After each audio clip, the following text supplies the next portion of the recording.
Hello, ഇന്നൊരു Sunday outing day video ആണ് കേട്ടോ. ഞങ്ങൾ 2-3 ആഴ്ച കഴിഞ്ഞിട്ടാണ് ഒന്ന് പുറത്തോട്ട് ഇറങ്ങുന്നത്. എല്ലാവർക്കും വയ്യായിരുന്നു. സോ പനി ആയതുകൊണ്ട് അങ്ങനെ പുറത്തൊന്നും ഇറങ്ങാൻ പറ്റില്ല. അപ്പം ഞങ്ങൾ കിട്ടിയ ചാൻസ് മാക്സിമം യൂട്ടിലൈസ് ചെയ്യാൻ വേണ്ടിയിട്ട് ഒരു 3 മണിയൊക്കെ ആയപ്പോഴേ റെഡി ആകാൻ തുടങ്ങി. ഞാൻ സൺസ്ക്രീൻ ഇടുന്ന കണ്ടിട്ട് നിധിക്കുട്ടിന് വേണമെന്ന് പറഞ്ഞിട്ട് ഇടുന്നതാണ്. മാമാ-എർത്തിൻ്റെ ആണ് ഞാൻ മോൾക്ക് ഇട്ട് കൊടുക്കുന്നത്. ഞാൻ ഡെർമാക്കോയുടെ സൺസ്ക്രീനാണ്.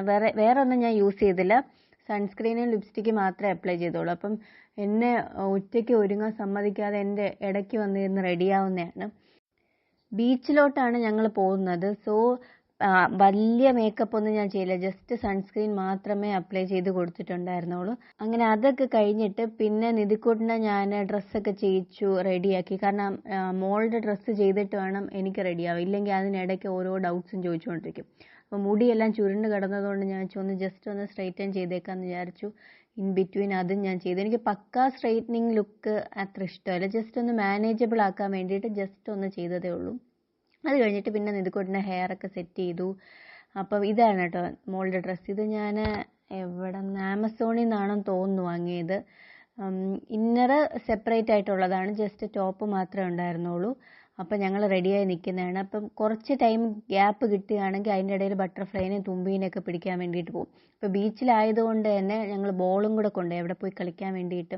പക്ഷേ ഈ ബോൾ അത്ര അതിൻ്റെ കാറ്റൊക്കെ പോയതുകൊണ്ട് ഞങ്ങളൊരു ഷോപ്പിൽ പോകുന്ന വഴിക്ക് ഒരു ഷോപ്പിൽ ഇറങ്ങിയിട്ട് ഒരു ബോളൊക്കെ വാങ്ങിയിട്ടാണ് പോയത്.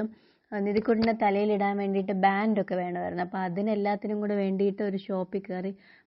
എനിക്ക് എന്തൊക്കെയൊക്കെയോ സാധനങ്ങൾ അവിടെ നിന്ന് എടുക്കണമെന്നുണ്ടായിരുന്നു. പക്ഷേ എനിക്ക് ലേറ്റ് ആവുമെന്ന് വിചാരിച്ചിട്ട് വഴക്കം തന്നിട്ട് തിരിച്ച് കയറ്റുകയാണ് ചെയ്തത്. അപ്പോൾ ഒരു ബോളും തലയിലിടുന്ന കുറച്ച് ബാൻഡ്സും വാങ്ങിയിട്ട് ഞങ്ങൾ അവിടെ നിന്ന് ഇറങ്ങി.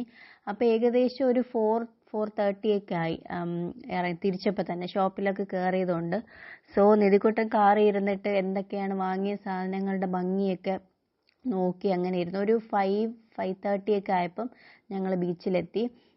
ഇവിടെ ആണെങ്കിൽ നമുക്ക് ഇറങ്ങാൻ പറ്റും. ശംഖുമുഖം ബീച്ചിലാണെങ്കിൽ ഇറക്കത്തില്ലല്ലോ. പക്ഷെ ഇവിടെ അങ്ങനെയല്ല, കുറച്ചും കൂടി നീറ്റാണ്. പക്ഷേ ഇവിടെ ഇപ്പോഴാണ് ഇത്രയും ആൾക്കാർ വന്നു തുടങ്ങിയത്. നമ്മൾ സെൻറ് ആൻഡ്രൂസ് ബീച്ചിലാണ് പോയത്, കഴക്കൂട്ടത്തുള്ള. അപ്പം ഇതിൻ്റെ ബാക്ക് സൈഡിൽ ഇപ്പോൾ കുഞ്ഞു കുഞ്ഞു റെസ്റ്റോറൻറ്റ് പോലെയൊക്കെ വന്നിട്ടുണ്ട്. സ്റ്റാർട്ടിങ്ങിൽ വരുമ്പോൾ അങ്ങനെ ഒന്നും ഇല്ലായിരുന്നു. ഇപ്പോൾ കുറച്ചും കൂടി ആൾക്കാർ എനിക്കൊന്ന് അറിഞ്ഞു വരുന്നത് കൊണ്ടായിരിക്കാം അത്യാവശ്യം നല്ല തിരക്കുണ്ടായിരുന്നു.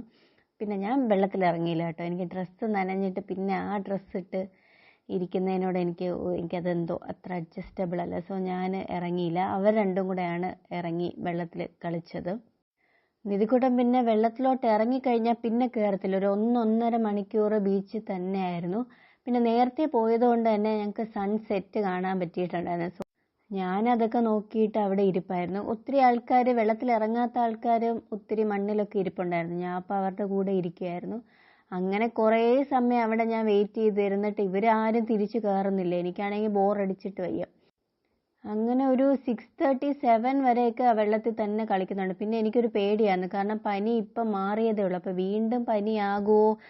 സ്കൂൾ തുറന്നാൽ ആകെ പോയിട്ടുള്ളതിനേക്കാൾ കൂടുതൽ ലീവാണ് എടുത്തിട്ടുള്ളത്.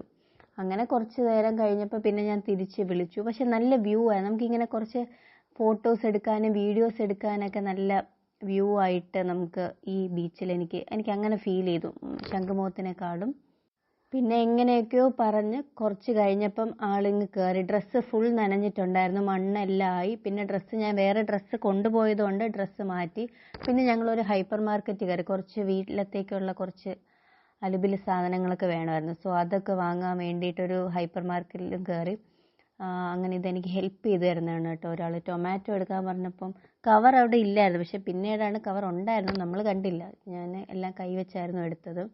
അതിനുശേഷം പിന്നെ ഞങ്ങൾ ഫുഡ് കഴിക്കാൻ വേണ്ടിയിട്ട് ഒരു 8:30 ആയെന്ന് തോന്നുന്നു.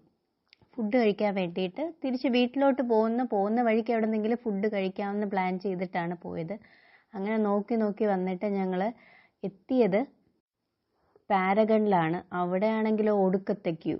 വെയിറ്റ് ചെയ്ത് നിൽക്കേണ്ടി വന്നു. വെയിറ്റ് ചെയ്ത് വേണം പിന്നെ നമ്മൾക്ക് പേരവിടെ എഴുതി കൊടുക്കണം. ആ പേര് വെച്ചിട്ട് വിളിക്കുമ്പോഴേ നമുക്ക് ചെല്ലാൻ പറ്റത്തുള്ളൂ. അങ്ങനെ ഏകദേശം ഒരു 1/2 hour അവിടെ പോയി. അതിനുശേഷം പിന്നെ ഫുഡ് കഴിക്കാൻ വേണ്ടിയിട്ട് ഞങ്ങൾക്ക് സീറ്റൊക്കെ കിട്ടി. ഫസ്റ്റ് സ്റ്റാർട്ടറായിട്ട് ഞങ്ങൾ ഓർഡർ ചെയ്തത് ചിക്കൻ ലോലിപോപ്പ് ആയിരുന്നു. ഫസ്റ്റ് ടൈമാണ് കേട്ടോ ഞാൻ പാരഗണിൽ പോകുന്നത്. അപ്പം നല്ല സ്പേഷ്യസ് ആണ്. എന്നുവെച്ചാൽ കൺജസ്റ്റഡ് ആയിട്ട് ചെയർസൊക്കെ അവർ സെറ്റ് ചെയ്ത് വെച്ചിട്ടുണ്ട്. അപ്പോൾ ഞങ്ങൾ മെനു നോക്കിയിട്ട് ചിക്കൻ ലോലിപോപ്പ് ഫസ്റ്റ് ഓർഡർ ചെയ്തു.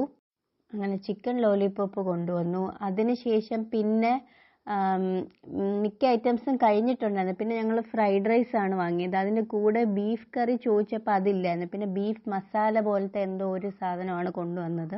അങ്ങനെ അതും കഴിച്ചു. ടമ്മി ഫുള്ളായി. ഞങ്ങളെല്ലാവരും ഹാപ്പി ആയിട്ട് തിരിച്ചൊരു 10 ഒക്കെ ആയപ്പോൾ വീടെത്തി. ഏകദേശം നിധിക്കുട്ടൻ ആ സമയമൊക്കെ ആയപ്പോൾ ഉച്ചയ്ക്കും കൂടെ ഉറങ്ങാത്തത് കൊണ്ട് കാറിലിരുന്ന് ചെറുതായിട്ടൊന്ന് ഉറങ്ങി. അപ്പോൾ അത്രയേ ഉള്ളൂ വീഡിയോ. എല്ലാവർക്കും ഇഷ്ടപ്പെട്ടു എന്ന് വിചാരിക്കുന്നു. ഇഷ്ടപ്പെട്ടെങ്കിൽ ചാനൽ ഒന്ന് സബ്സ്ക്രൈബ് ചെയ്യൂ. ഇതുപോലത്തുള്ള വീഡിയോസുമായിട്ട് വരാം. Bye bye.